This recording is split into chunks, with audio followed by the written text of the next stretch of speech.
que a paz do Senhor esteja sobre sua vida. Hoje damos continuidade ao nosso estudo do livro do profeta Jeremias, chegando ao capítulo 10. Este capítulo é um forte contraste entre o Deus verdadeiro e os ídolos das nações. Jeremias denuncia com firmeza a futilidade e a falsidade dos deuses feitos por mãos humanas, revelando que aquilo que os povos adoram é obra de artífices, madeira enfeitada, mas sem vida, sem poder, sem espírito. Em contrapartida, o profeta exalta a majestade do Senhor, aquele que criou os céus e a terra, que fala e tudo se cumpre, que reina com justiça e exerce juízo sobre todas as nações. Esse capítulo é profundamente atual, pois embora muitos não se prostrem diante de imagens, continuam presos a ídolos modernos, dinheiro, status, vaidade, ideologias. Jeremias nos chama a romper com todo tipo de idolatria e voltar nossos olhos ao único Deus vivo e verdadeiro, aquele que é digno de temor e adoração. Ele é o Criador de tudo o que existe e não pode ser comparado com nada que as mãos humanas possam produzir. A diferença entre o Deus de Israel e os deuses das nações é abismal. Um fala, age e transforma. Os outros são mudos, imóveis e enganam os que neles confiam. Prepare-se para meditar em uma mensagem que confronta a ilusão da autossuficiência e nos convida a reconhecer a soberania do Senhor sobre toda a criação. Que este estudo nos leve a rever nossas prioridades, desfazer ídolos do coração e render culto verdadeiro àquele que vive e reina eternamente. Agora, convido você a acompanhar comigo a leitura do capítulo 10 do livro do profeta Jeremias. Ouvi a palavra que o Senhor vos fala a vós, ó casa de Israel. Assim diz o Senhor: não aprendais o caminho dos gentios, nem vos espanteis dos sinais dos céus, porque com eles se atemorizam as nações.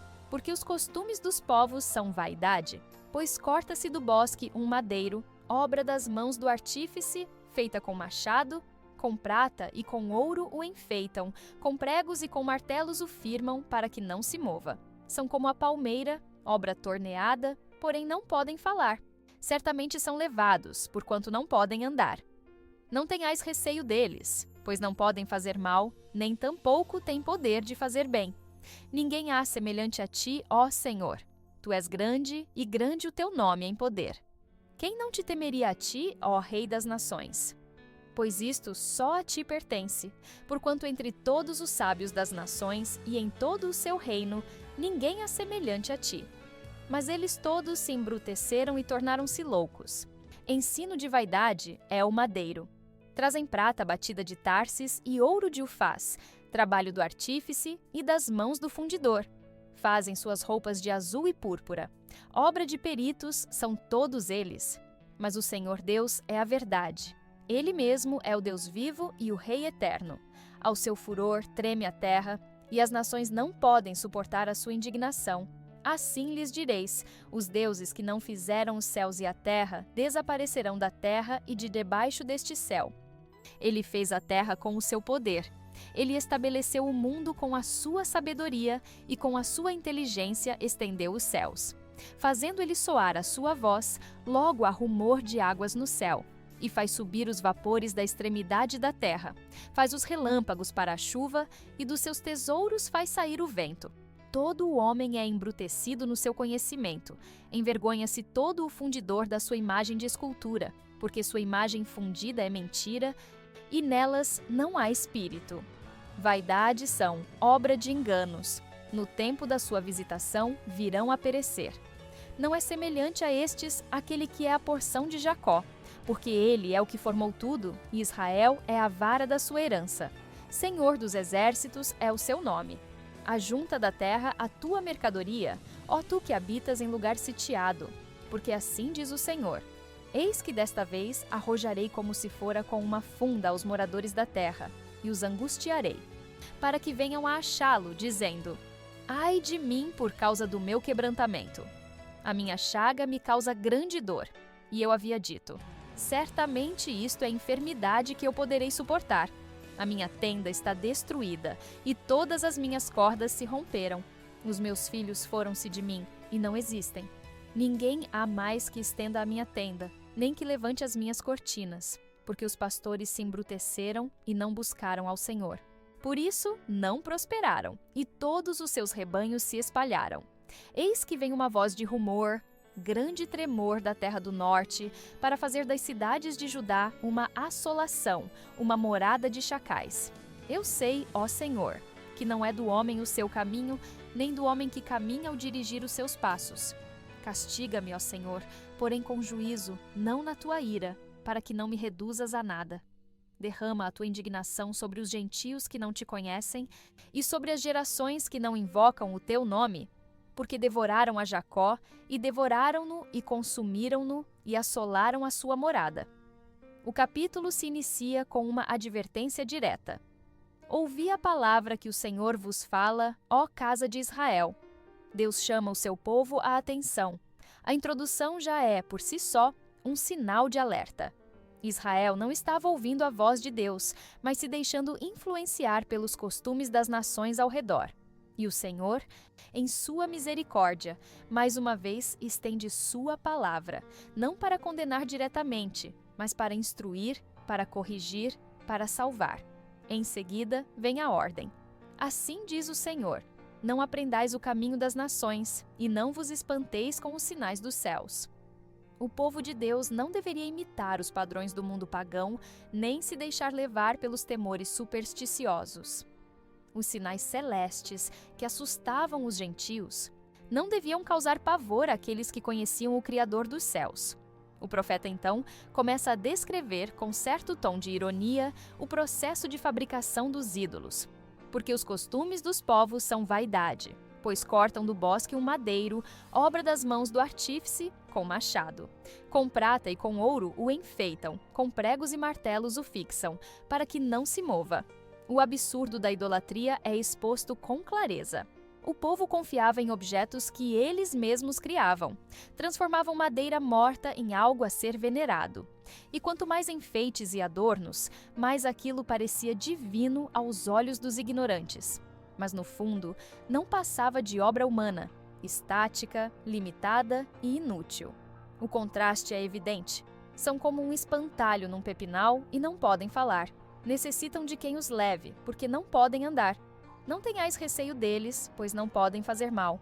Nem tampouco têm poder para fazer o bem. Aqui está a diferença radical entre o Deus de Israel e os deuses das nações. Os ídolos são inertes, mudos, dependentes. Não oferecem perigo, mas também não oferecem socorro. São inúteis na calamidade e irrelevantes na bonança. E ainda assim, muitos depositavam sua fé nessas imagens. A idolatria cega o coração e o ser humano passa a confiar no que pode controlar com as mãos, esquecendo de temer aquele que criou tudo com uma só palavra. Jeremias está desmascarando a falsidade de toda forma de culto que não se baseia no conhecimento verdadeiro de Deus. A crítica aos ídolos não é apenas uma questão teológica, mas uma confrontação direta ao coração do povo que havia se afastado do Senhor e se rendido às práticas vazias das nações vizinhas. Após contrastar os ídolos com sua inutilidade, o profeta exalta na grandeza do Deus verdadeiro com palavras que reverberam até hoje. Mas o Senhor é verdadeiramente Deus, Ele é o Deus vivo e o Rei eterno. Essa declaração é o centro teológico do capítulo. Jeremias não apenas denuncia os falsos deuses, ele proclama quem Deus é. Ele é verdadeiro, em contraste com a vaidade das imagens. Ele é vivo, em contraste com o silêncio dos ídolos. Ele é eterno, em contraste com a fragilidade e a limitação da criação humana. O profeta chama o povo a contemplar não um Deus fabricado, mas o Senhor soberano sobre todas as coisas. Na sequência, ele descreve o impacto de sua presença. Ao seu furor treme a terra e as nações não podem suportar a sua indignação. Isso revela que o Deus de Israel não é apenas um conceito espiritual. Ele é uma realidade viva que interfere na história, que julga com justiça e manifesta seu poder de maneira visível. O temor que os gentios sentiam diante dos astros era superstição. O temor diante do Senhor é reverência diante de sua santidade. A terra não treme diante da madeira esculpida, mas diante do Deus que criou os fundamentos do mundo. Jeremias então ordena: Assim lhes direis: os deuses que não fizeram os céus e a terra desaparecerão da terra e de debaixo deste céu. Essa é uma profecia de destruição contra todos os ídolos e seus cultos. O fim das imagens é o esquecimento. O tempo consome o que é feito pelas mãos humanas, mas o Senhor permanece. E como prova disso, o profeta volta-se para a criação como testemunha da glória divina. Ele fez a terra com o seu poder, estabeleceu o mundo com a sua sabedoria e com a sua inteligência estendeu os céus. A origem do mundo não está em acidentes cósmicos, mas na vontade sábia e poderosa de Deus. A criação não apenas revela a existência do Criador, mas proclama sua glória, fazendo ele soar a sua voz a tumulto de águas no céu, e faz subir os vapores da extremidade da terra, faz os relâmpagos para a chuva e tira o vento dos seus tesouros. Essa linguagem poética reforça que o mundo natural responde ao comando de Deus. Ele não apenas criou, ele sustenta. Nada do que existe está fora de seu controle, e por isso, confiar em ídolos é não apenas inútil, mas insensato. O Deus que controla os elementos é aquele que deve ser temido e adorado. Depois de exaltar o poder criador e sustentador do Senhor, Jeremias denuncia mais uma vez a loucura da idolatria. Todo homem se tornou estúpido e sem conhecimento. Envergonha-se todo ourives da imagem esculpida, porque a sua imagem fundida é mentira e não há espírito nela. O profeta vai direto ao ponto. Aqueles que confiam em ídolos não são apenas enganados, mas estão entregues à tolice espiritual. Não se trata apenas de erro doutrinário, mas de cegueira voluntária. A idolatria é a rejeição do conhecimento verdadeiro de Deus. O artífice que molda a imagem é citado como alguém que, no fim, terá vergonha de sua obra, pois aquilo que ele cria com orgulho será revelado como vazio e inútil. A afirmação "são vaidade, obra de enganos", reforça a raiz do problema. Os ídolos não possuem substância real. São enganos que se multiplicam entre os povos e se infiltram nos corações. Jeremias ainda acrescenta que, no tempo do seu castigo, perecerão, deixando claro que, quando o juízo de Deus vier, todos os falsos deuses e os que neles confiam cairão junto.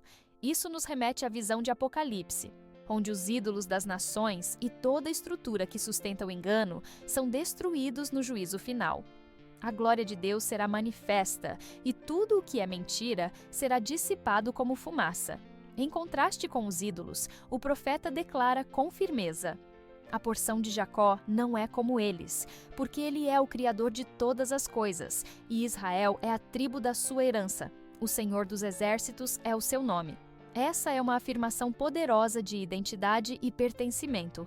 Deus não é algo que Israel fez. É o Deus que formou Israel. Ele não é um produto da cultura ou da tradição, mas o Criador eterno. E esse Criador escolheu se relacionar com um povo, não por mérito, mas por graça. Israel é chamado de a tribo da sua herança, sinal de que Deus tem um vínculo real com seu povo, uma aliança viva, baseada em sua fidelidade. Esse verso funciona como um lembrete e um chamado. Um lembrete de que Israel não pertence aos ídolos, nem foi criado para viver como as nações. E um chamado a retornar à essência da aliança, reconhecendo que o Senhor dos Exércitos é seu único Deus, aquele que luta por eles, que os formou, que os sustenta. Voltar-se aos ídolos é rejeitar a própria identidade espiritual e romper com a única fonte de vida verdadeira. Diante da revelação da grandeza do Senhor e da insensatez dos ídolos, o profeta muda o tom para um lamento nacional, quase como um clamor coletivo. Ajunta da terra a tua mercadoria, ó tu que habitas em lugar sitiado. A imagem é de um povo prestes a ser levado ao exílio, como quem se apressa em juntar seus pertences diante de uma evacuação iminente. O inimigo se aproxima e a destruição é certa. O que antes era um discurso profético contra a idolatria, agora se torna anúncio prático das consequências. O juízo já está a caminho e o povo não poderá evitá-lo. A voz de Deus não é apenas um alerta teológico, mas um apelo urgente à realidade histórica. O Senhor declara: porque assim diz o Senhor, eis que desta vez arrojarei para fora os habitantes da terra e os angustiarei para que venham a senti-lo. A disciplina de Deus não é aleatória, tem propósito. A palavra angustiarei aponta para o processo doloroso da correção divina. Não se trata de punição vazia, mas de uma ação pedagógica que visa despertar, quebrantar, levar o povo ao arrependimento. É interessante que o texto diz, para que venham a senti-lo. Em outras palavras, Deus está dizendo: eles precisam sentir o peso da minha ausência, o vazio do pecado, para que percebam o quanto se afastaram de mim. Jeremias então se junta ao lamento: ai de mim, por causa do meu quebrantamento, a minha chaga me causa grande dor. O profeta não fala como alguém distante da situação, mas como quem participa da dor da nação. Ele é o intercessor ferido, o porta-voz de Deus que também sofre pelas consequências do pecado alheio. Essa imagem nos lembra de Cristo, que chorou por Jerusalém, que levou sobre si as nossas dores. Jeremias não se coloca acima do povo, mas junto ao povo, sentindo no próprio corpo o peso da rejeição à verdade. E sua queixa é sincera. Disse eu: certamente esta enfermidade é minha e devo suportá-la. O profeta carrega uma dor que não é apenas emocional, mas espiritual. É a dor do servo que vê a glória de Deus sendo desprezada por aqueles que deveriam adorá-lo. É a angústia de quem anuncia restauração, mas contempla resistência. Ainda assim, ele não desiste. Ele segue proclamando, chorando, esperando que ao menos um remanescente desperte. O ministério profético não é apenas anunciar o que Deus diz, mas sentir o que Deus sente. E em Jeremias, vemos um coração alinhado ao coração do Pai. O clamor de Jeremias prossegue com uma descrição da ruína iminente. A minha tenda está destruída e todas as minhas cordas se romperam. Os meus filhos se foram e já não existem. Ninguém há que estenda mais a minha tenda, nem que levante as minhas cortinas. A imagem é de desolação total. A tenda, símbolo da habitação e da identidade do povo de Deus, agora está desmontada. A ausência dos filhos representa não apenas a dor familiar, mas a ruptura da continuidade espiritual da nação. O que antes era morada de bênção, agora é espaço vazio. A destruição não é apenas física, mas espiritual e simbólica. A presença do Senhor foi desprezada e a casa que deveria refletir sua glória agora está em ruínas. O profeta explica a causa dessa calamidade. Porque os pastores se tornaram brutos e não buscaram ao Senhor. Por isso não prosperaram e todos os seus rebanhos se espalharam. Aqui está o diagnóstico mais severo. A falência da liderança espiritual levou à dispersão do povo. Os líderes, que deveriam guiar em sabedoria e temor, se tornaram ignorantes, cegos, insensíveis. Não buscaram ao Senhor, e por isso o povo ficou sem direção. Quando os pastores não ouvem a voz de Deus, as ovelhas se perdem. Esta advertência ainda ecoa fortemente em nossos dias, pois Deus exige responsabilidade daqueles que estão à frente de seu povo. O fracasso da liderança não é apenas administrativo, é profundamente espiritual. Então vem a confirmação profética. Eis aí vem o ruído de um grande tumulto da terra do norte, para tornar as cidades de Judá em desolação, em morada de chacais. O inimigo se aproxima. A Babilônia, instrumento do juízo divino, se move em direção à terra de Judá. O barulho que se ouve é o som da correção de Deus. As cidades que antes testemunhavam a fidelidade do Senhor, agora se tornarão ruínas habitadas por animais selvagens. O contraste é brutal, mas necessário. O Deus que amou com paciência também julga com justiça. Mas o capítulo se encerra com uma oração profundamente humilde. Eu sei, ó Senhor, que não é do homem o seu caminho, nem é do homem que caminha dirigir os seus passos. Jeremias reconhece a dependência absoluta do ser humano em relação ao Criador. A autonomia é ilusão.